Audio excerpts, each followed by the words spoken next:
First, I'm John Bachman. Gunfire inside Canada's Parliament building in Ottawa and outside also at the Canadian War Memorial. This is a live look on what's taking place right now just outside of the Parliament building. You can see folks there from the media getting interviews with people who were inside Parliament at the time of the shooting. A soldier was reportedly shot at the War Memorial where gunfire was heard. Parliament Hill in the capital city is under lockdown right now. Earlier today, we saw police swarming around the Parliament building. Some reports indicate that one gunman was shot inside Parliament and was killed. Police were also looking for at least one other suspect as well. We're also hearing reports of shots fired at a nearby shopping mall. This, of course, all comes just days after two members of the Canadian military were hit by a car in what's being described as a terror attack. One of those soldiers was killed. Canada also just raised its terror threat level.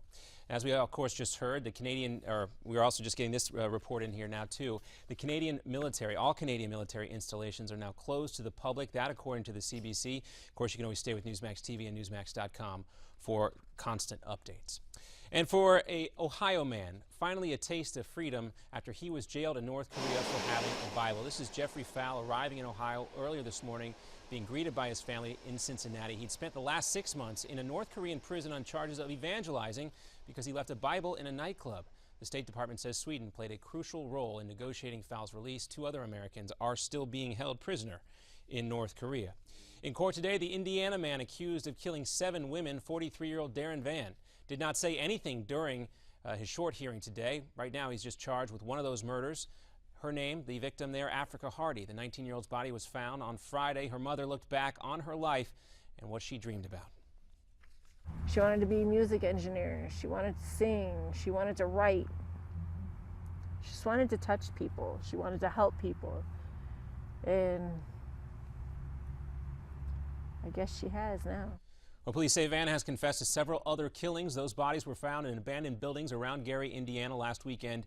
More charges are expected very soon here. The U.S., of course, still worrying about Ebola here, and apparently the American public more concerned about than some thought. According to a new Pew Research poll, most Americans aren't too worried about exposure from the virus, but 41% are concerned. That is a 9-point increase just from 1 week ago. The CDC has also announced a new 21-day monitoring period for anyone returning to the United States from Ebola-stricken African nations.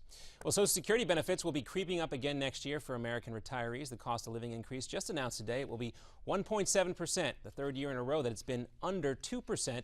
That only works out to be about $20 extra each month. And it's a special day for Catholics around the world. Today is the first feast day for St. Pope John Paul II. Another Newsmax Now update for you in 30 minutes. Now back to Midpoint.